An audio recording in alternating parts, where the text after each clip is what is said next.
Vous écoutez Bretagne 5, il est 8h17. Bretagne 5, l'invité de la matinale. Et ce matin, notre invité dans la matinale est Vincent Lambert. Il est président de la coordination rurale des Côtes-d'Armor. Nous allons parler d'agriculture. Au micro de Bretagne 5, ce matin, il est avec nous. Bonjour. Bonjour. Alors Vincent Lambert, on va évacuer tout de suite la question concernant la coordination rurale. On vous dit proche du Rassemblement national. Alors, est-ce que c'est vrai ou est-ce que c'est pas vrai? C'est pas vrai. La coordination rurale, depuis maintenant une grande semaine, c'est vrai, est un peu le bouc émissaire de tout ce mouvement. Pour nous, c'est peut-être une bonne chose finalement, c'est qu'on a beaucoup vu le bonnet jaune sur les routes, au salon de l'agriculture, mais la coordination rurale, on est loin d'être proche du Rassemblement national. Pour revenir un petit peu à l'histoire de la coordination rurale, ceux qui ne la connaissent pas, la coordination rurale existe depuis maintenant une trentaine d'années.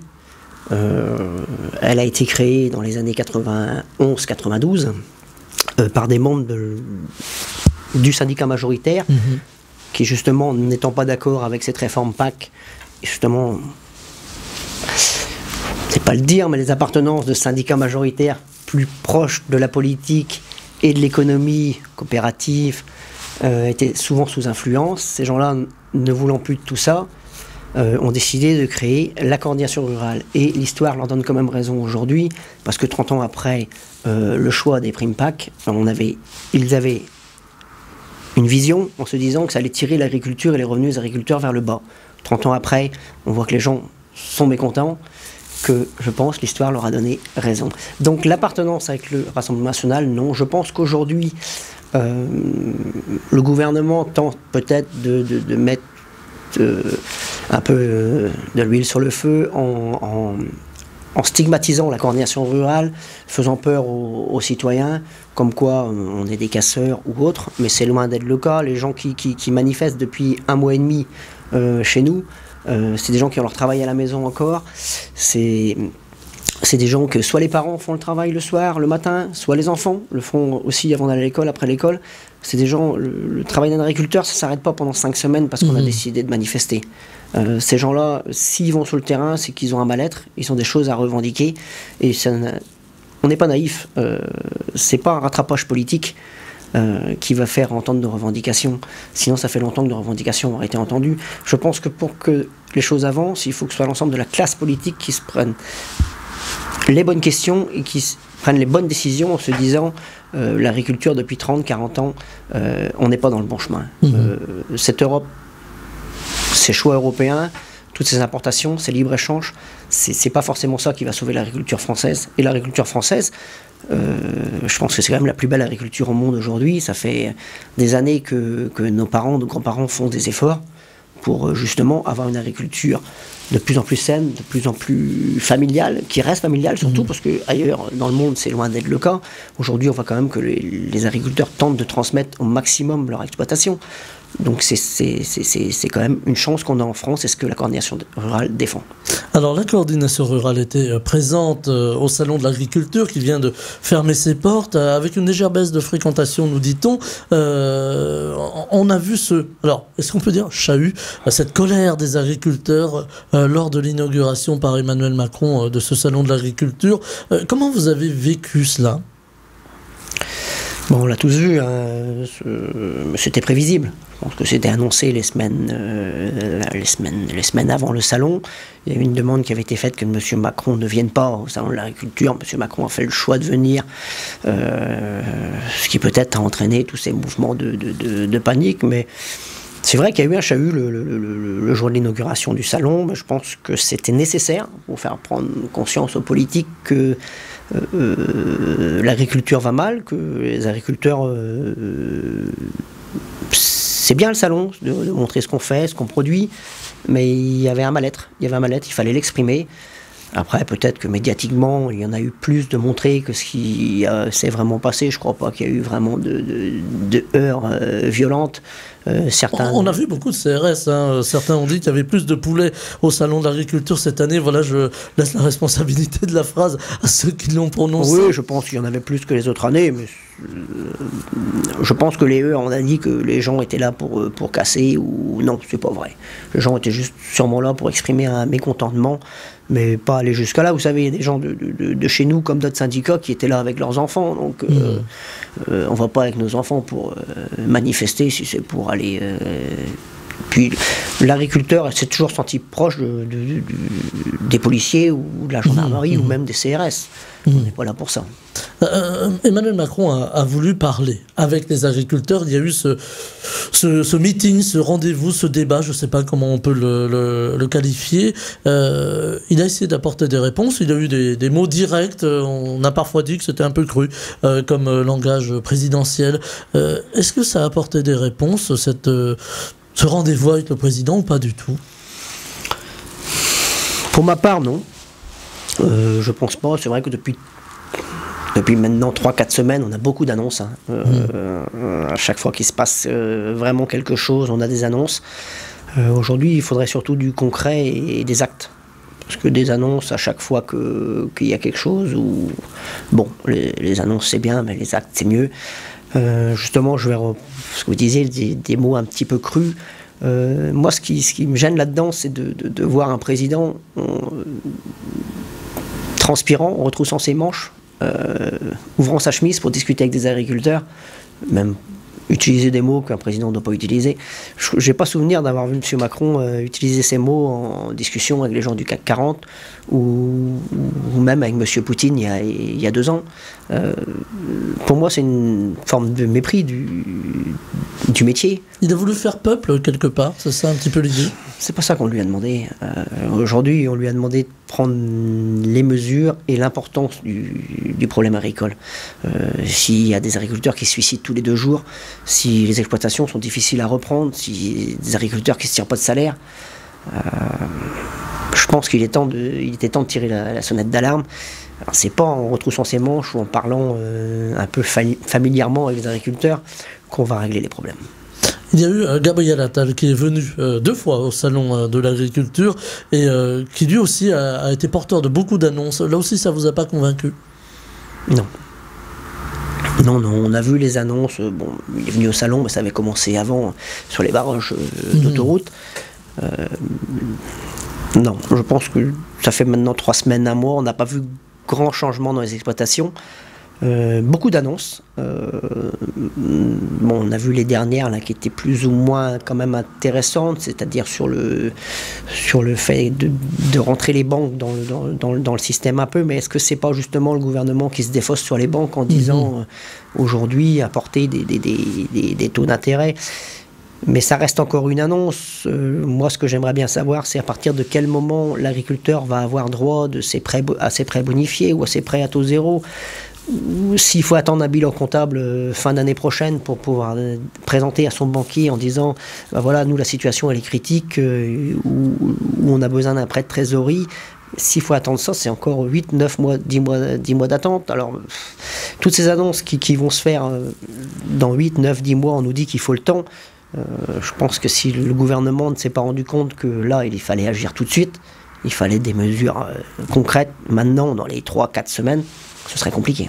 Il y a une posture politique à l'approche des européennes, selon vous, par rapport au monde agricole, de la part du monde politique? Bien évidemment. Le salon de l'agriculture, cette année, on a vu que c'était plus ou moins le salon quand même de la préparation aux européennes. Il fallait être vu au salon de l'agriculture. Il fallait être vu, tout le monde est passé. Justement, la coordination rurale, on a reçu tout le monde. Toute personne qui en a fait le souhait ou la demande a été reçue, hein, parce que c'est justement ça, la coordination, on est libre, on est attaché à personne, tout le monde a droit d'emmener ses idées, et tout le monde doit justement, chaque personne qu'on rencontre peut monter nos idées au gouvernement, c'est intéressant, mais c'est vrai qu'on a vu que ce salon, ça a été un salon de préparation aux européennes.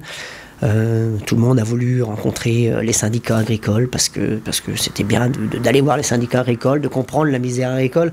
Mais ce qu'on n'a pas envie non plus, c'est que cette misère agricole, elle serve... parce que les hommes politiques, on sait que pour arriver au pouvoir, peu importe le moyen, il faut arriver au pouvoir. C'est une forme de communication, finalement. C'est ça. Donc je n'ai pas envie que la misère, moi et la coordination rurale, n'a pas envie que la misère agricole serve à ces gens-là pour, justement, pour arriver à leur fin. Il y a une grande désespérance du monde agricole. On a vu ces agriculteurs, ces paysans, et vous en faites partie, dignes défiler, bloquer la circulation, entrer dans Paris, là ça a quand même fait quelques vagues, mais plutôt très bien perçu par l'homme, par la femme de la rue, des encouragements, des applaudissements. Est-ce que pour vous c'est important que les Françaises et les Français soient à vos côtés dans vos revendications, dans vos demandes ? Bah bien évidemment.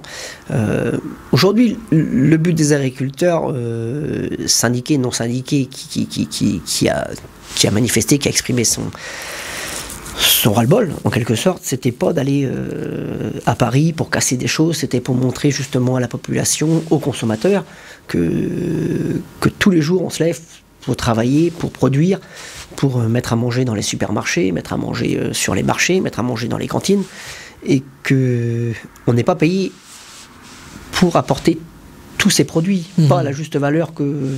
Alors peut-être que nous, on n'est pas payé, peut-être que le consommateur paye ce produit aujourd'hui assez cher. Justement, ce qu'on a voulu montrer aussi, c'est qu'il y a peut-être une transparence qui n'existe pas entre la rémunération du producteur et le coût au consommateur dans les grandes surfaces ou ailleurs. Et l'intérêt pour nous n'était pas de nous mettre la population à dos. Population, ce sont nos clients tous les jours. C'est eux qui consomment. Et il fallait que ce soit fait proprement. Et c'est ce qu'on a essayé de faire au maximum, même si quelquefois il y a pu y avoir quelques débordements. Vous savez, il y a des gens, ça faisait 15 jours, 3 semaines qu'ils étaient sur les barrages, fatigués, et ça a été des petits débordements. Tout a été fait dans la sécurité au maximum. Malheureusement, on a tous cet épisode tragique sur l'autoroute en début de mouvement, et c'est dramatique. Alors, un mouvement qui continue, on va en dire un petit mot tout à l'heure à la fin de l'interview, un mouvement qui n'a pas pour l'instant obtenu de réponse claire et précise. Alors, on a eu quelques propositions sur la loi Egalim, sur les prix planchers, ça a été évoqué par le Premier ministre. Est-ce que la désespérance peut conduire à autre chose, à une plus grande colère encore, si les revendications ne sont pas satisfaites ? C'est possible. Aujourd'hui, c'est vrai que les agriculteurs, quand on discute avec eux, nos adhérents nous disent alors qu'est-ce qui va se passer, qu'est-ce qu'ils ont dit, qu'est-ce qu'on nous promet. Souvent promesse, c'est le mot promesse qui ressort. On n'a pas toujours les réponses et on se doit de donner les réponses les plus vraies possibles à nos adhérents. Hein. Est-ce que le monde politique, justement, je vous coupe, pardonnez-moi Vincent Lambert, mais est-ce que le monde politique est déconnecté du monde rural aujourd'hui ? En tout cas de la ruralité, de ce qu'on appelle parfois dans les états-majors la France profonde, Kelvin Hameau. Ah, pour moi, personnellement, totalement. Oui. Je les appelle souvent qui sont hors sol, quoi. Ces gens-là, malheureusement, ne comprennent pas vraiment ce qui se passe dans les exploitations. C'est difficile pour eux de se rendre compte, on va pas leur demander de vivre un mois avec nous, ça va être très dur, mais certaines familles c'est souvent dans les exploitations les plus en difficulté, c'est souvent le salaire de la conjointe qui sert à faire vivre l'exploitation. Et dans un premier temps, ça se passe comme ça. Et si vraiment on n'arrive pas à régulariser la situation, on sait souvent que ça peut conduire à des choses plus dramatiques, voire à des séparations dans des couples, ou même encore plus dramatiques, des gens qui passent à l'acte, et des familles détruites. Tout ça à cause d'une activité que les gens font avec passion, parce que l'agriculteur, c'est un passionné. Toute personne qui reprend une exploitation, qu'elle soit familiale ou hors cadre familial, on s'installe dans l'agriculture. Moi, je le dis souvent, c'est pas pour devenir riche. Sinon, on fera autre chose. C'est un métier de passion. C'est un métier de passion. On fait beaucoup d'heures, on aime les animaux, on aime la terre, peu importe ce qu'on fait, ou les plantes, il y a tout le monde.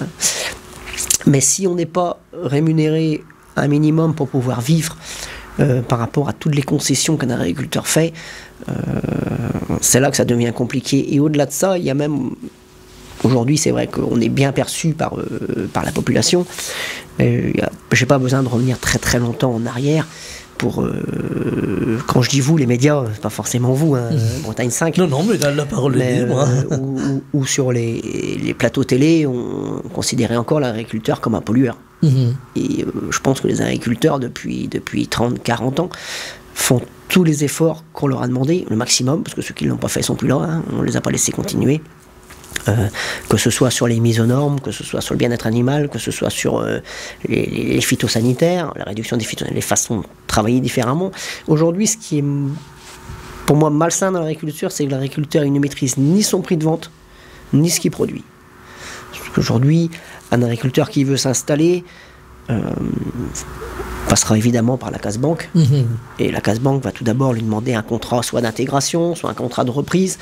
Et à ce moment-là, tout le monde rentre dans la grande messe, c'est-à-dire tu vas produire ça, tu vas produire comme ci, et là on va te prêter de l'argent. On va les voir, ils vont te donner un contrat. Et c'est là qu'on se rend compte que l'agriculteur, il commence déjà à avoir des chaînes, à peine l'installation.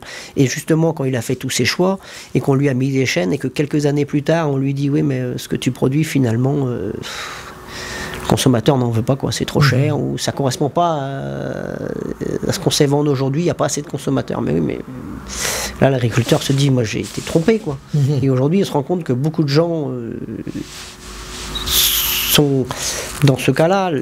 L'agriculture biologique c'était une bonne chose, c'était une niche, on a peut-être fait trop. Oui, on voit aujourd'hui elle est en difficulté. Aujourd'hui elle est en très grosse difficulté. Et justement, je n'ai pas besoin de revenir très très longtemps en arrière, 5-6 ans en arrière, beaucoup de mes collègues qui se sont installés, on leur a dit, si tu veux t'installer, si tu veux qu'on te finance, va dans cette ligne-là, le bio va marcher. Et de ce marché de niche, on a fait un marché de surproduction. Et aujourd'hui, on met encore des agriculteurs en difficulté, alors que ce n'est pas vraiment eux qui ont choisi cette filière-là. Je veux dire qu'il y a certains agriculteurs bio qui ont vraiment la fibre bio et qui aujourd'hui, justement, ne veulent plus qu'on continue d'installer des gens qui n'ont pas forcément cette fibre-là, parce que l'agriculture biologique, c'est une bonne agriculture, mais l'agriculture française, l'agriculture locale, l'agriculture conventionnelle, l'agriculture raisonnée, parce qu'il n'y a pas d'agriculture intensive en France. Hein.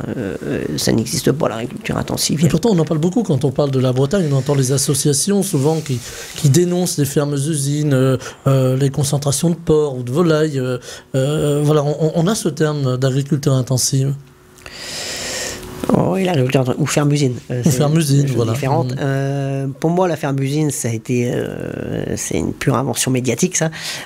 Ferme-usine en France, ça n'existe pas. Ça n'existe pas. Il faudrait emmener ces gens justement qui imaginent la ferme-usine, les emmener en Europe du Sud voir les élevages porcins, les envoyer en Europe de l'Est voir les élevages avicoles, ou ailleurs dans le monde pour le lait. Et ils comprendraient ce que c'est une ferme-usine. Aujourd'hui, on a des exploitations familiales. Que des exploitations familiales, et on veut justement, nous, le gouvernement nous fait aussi penser qu'il voudrait la même chose que nous, mais c'est dur de se battre en ayant une exploitation familiale justement de taille. La moyenne d'une exploitation française aujourd'hui, je crois que c'est 70 hectares, 75 hectares. Alors quand justement aujourd'hui vous travaillez dur pour finalement des petits salaires indécents, il faut bien dire le mot. On a entendu des agriculteurs qui disaient, moi à la fin du mois, quand j'ai tout payé, il me reste 300 euros. Donc évidemment on ne peut pas vivre aujourd'hui avec 300 euros en France, et que vous voyez finalement qu'on parle d'importation, on parle de viande chilienne, on parle des fameux poulets ukrainiens. Est-ce que vous vous dites que là aussi il y a deux poids deux mesures? Bien évidemment, ça revient à ce que je vous disais, l'agriculture française a fait le maximum pour justement sociétalement faire tout ce qu'on demandait, et écologiquement aussi, puisque l'agriculteur, d'ailleurs quand on demande aux Français s'ils pensent que c'est l'agriculteur ou autre chose qui est gardien de l'écologie et du système du bien-être de la planète, le citoyen pense que c'est quand même l'agriculteur. Donc, de plus proche de la nature, finalement. C'est nous. Et je pense que, allez, 99% des agriculteurs sont dans cette optique-là. Donc c'est vrai qu'on a fait tout ce qui était demandé, au moins le maximum, et qu'on se dit que finalement on a été trompé, parce que on produit certainement moins, certainement mieux, Mais aujourd'hui, on ne peut pas vendre notre produit au prix qui ferait qu'on pourrait être rémunéré, parce qu'on fait que, pas plus tard que la semaine dernière, quand M. Macron dit qu'il a compris la misère agricole, se permet de signer encore un accord avec le Chili semaine dernière. Alors on nous parle de clause miroir, je crois qu'il n'y en a même pas eu dans cet accord. Puis personnellement, la clause miroir, il faudrait déjà qu'on la comprenne. Double discours là aussi. Tout à fait, double discours.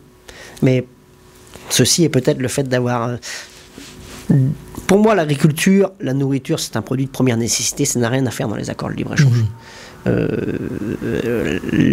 La nourriture, c'est important, c'est un produit de première nécessité. Qu'on aille vendre des Airbus où on veut dans le monde, mais l'agriculture, et ce qui est d'autant plus dommage, c'est que je ne suis pas sûr que tous les consommateurs se rendent vraiment compte aujourd'hui pourquoi sont signés ces accords en fait. C'est souvent pour avoir des voitures électriques dans la cour, ou c'est pour avoir un smartphone un peu moins cher, ou c'est pour avoir autre chose. Alors le citoyen, il a l'impression qu'en branchant sa voiture le lundi matin électrique, il a fait un geste pour la planète, mais en attendant on a détruit la planète bien davantage que l'agriculteur qui a été épandre un peu le lisier le vendredi après-midi ou jeudi après-midi. C'est ça qui m'insurge un peu, c'est de ne pas voir les gens justement manifester contre nous quand on épand un peu de lisier ou autre chose, ou on veut un agrandissement d'exploitation pour devenir justement rentable, parce que c'est pas pour devenir intensif, c'est pour devenir rentable, qu'on voit ces gens manifester contre nous, et que par contre ces accords de libre-échange, ça n'offusque personne, c'est là que je voudrais voir vraiment les associations, mais peut-être que c'est dur pour tout le monde de comprendre. Avec les associations, justement, il y a eu ce coup de colère, là encore, du monde agricole, et ça nous ramène au salon de l'agriculture, avec ce bruit qui a couru. Alors, on ne sait pas qui l'a mis à courir finalement, que les soulèvements de la terre seraient invités à discuter avec les agriculteurs. Or, on sait aujourd'hui que le monde agricole et les associations, ce ne sont pas des rapports faciles. Est-ce que vous en voulez, justement, aux associations de protection de l'environnement, de vous pointer du doigt régulièrement ? Leur en vouloir, non. Après, c'est leur manière de faire souvent, ou leur façon d'exprimer les choses. Je pense qu'on peut aller plus dans la discussion. Et justement, si on pouvait leur expliquer, ou s'ils étaient peut-être plus ouverts, parce que je pense qu'un agriculteur est quand même ouvert avec tout ce qu'on a fait depuis de nombreuses années, s'ils étaient plus ouverts et qu'ils discutaient un petit peu plus avec le monde agricole, ils comprendraient que justement, l'agriculture française, ils devraient la préserver, essayer de l'appréhender différemment. Il ne faut pas qu'on disparaisse. Justement, si on disparaît, je pense que écologiquement, ce serait plus dramatique pour la France que si on restait en vie. Avec aussi le consommateur, monsieur, madame, tout le monde, qui va dans son supermarché, qui aujourd'hui fait face à l'inflation, qui essaie de prendre des produits peut-être un petit peu moins chers. Est-ce que là aussi il y a une discussion à avoir très rapidement avec la grande distribution? Parce qu'on a l'impression quand même que là aussi l'agriculture est la variable d'ajustement avec cette grande distribution. L'agriculture a toujours été la variable d'ajustement. Les grandes surfaces, oui, c'est vrai. Après, on ne peut pas en vouloir aux consommateurs. Il faut se mettre à sa place aussi. On est des consommateurs aussi, parce qu'on ne vit pas en autarcie sur nos exploitations, on va aussi faire nos courses. Il est évident que l'augmentation de l'énergie, l'augmentation des impôts, l'augmentation les gens sont obligés de faire une impasse sur quelque chose, ou regarder quelque chose. Justement, il faut qu'on soit capable d'apporter aux citoyens, aux consommateurs, le produit qu'il veut au prix qu'il souhaite. Alors, aller forcément chercher le produit le moins cher, comme le font les grandes surfaces, mais est-ce que c'est vraiment la faute des grandes surfaces? On a pu voir quand même qu'en fin d'année 2023, monsieur le maire demandait quand même aux grandes enseignes de limiter l'inflation et de proposer les produits les moins chers. On l'a vu ça quand même. Monsieur Leclerc aussi demandait justement à monsieur le maire de l'autoriser à aller chercher les produits les moins chers, peu importe en Europe ou dans le monde. Pas sûr que ce soit vraiment les bonnes décisions. Maintenant, le citoyen, je conçois qu'il soit obligé, le consommateur, de faire attention à ce qu'il fait. Après, on nous parle souvent d'étiquetage, que les gens, s'ils voyaient vraiment l'étiquetage, je peux aussi comprendre que l'étiquetage est très très compliqué à comprendre pour le consommateur. C'est-à-dire qu'il faut retourner les barquettes, il faut regarder, notamment sur la viande, souvent Europe, alors qu'il suffit qu'il arrive en Europe pour qu'il change de conditionnement, qu'il devienne produit UE. Le consommateur est floué, c'est vrai. Il nous reste 3 petites minutes. J'aurais voulu vous entendre, Vincent Lambert, sur l'Europe, parce qu'aujourd'hui, on a pointe du doigt l'Europe à un petit peu moins de 100 jours de l'élection européenne. Est-ce que là aussi, il va falloir que le gouvernement change un petit peu, si vous me permettez, je vais prendre un terme sportif, de braquer vis-à-vis de sa politique européenne en matière d'agriculture? Est-ce qu'il va falloir finalement que la France se fasse entendre? C'est évident, mais on a bien vu encore la semaine dernière que ça n'a pas l'air d'être le cas. Donc, je ne pense pas que le gouvernement a décidé de prendre les grandes décisions ou changer de braquet, comme vous le disiez. Mais malheureusement, je pense que si on veut que l'agriculture française perdure, et si on veut, même au-delà de ça, si on veut vraiment que le mouvement se calme, il va falloir quand même que la France tape un petit peu du poing sur la table et disent maintenant l'agriculture française, comme la CR le demande, l'exception agriculturelle, comme on a fait avec l'exception culturelle, la France dise attention, on a une agriculture certainement la plus propre au monde, ou l'une des plus propres au monde. Il faut aussi qu'on soit écouté et qu'on comprenne que nous, on a besoin de protéger notre agriculture, on ne peut pas laisser entrer des produits de n'importe où dans le monde sous prétexte qu'on a besoin de faire du libre-échange ou sous prétexte qu'il faut apporter moins cher pour le consommateur. La colère paysanne est toujours là, on l'a compris.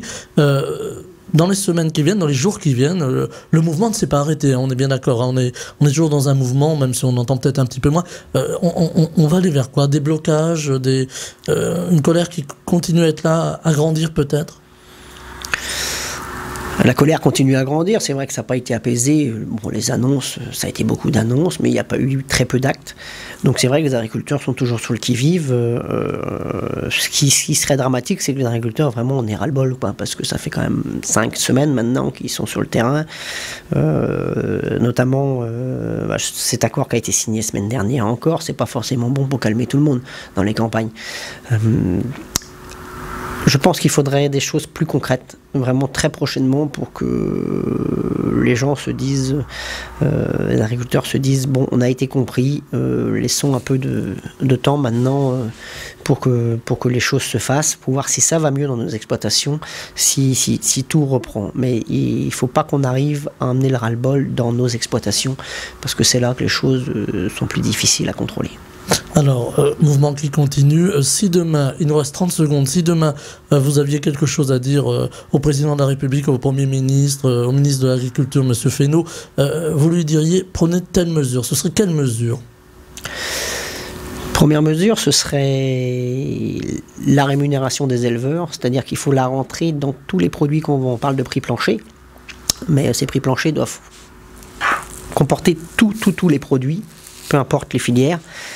La rémunération de l'éleveur doit être intégrée dedans et surtout arrêter les accords de libre-échange, au moins pour le moment, ou utiliser ces fameuses clauses miroirs, mais vraiment les utiliser pour qu'on ne soit pas les grands perdants de cette agriculture mondiale. Et de la rapidité dans l'exécution de ce qui est encore des promesses. De la rapidité dans l'exécution de toutes ces promesses et toutes ces annonces. Vincent Lambert, président de la coordination rurale des Côtes-d'Armor, était avec nous ce matin. On a parlé d'agriculture et on continuera à le faire sur l'antenne de Bretagne 5.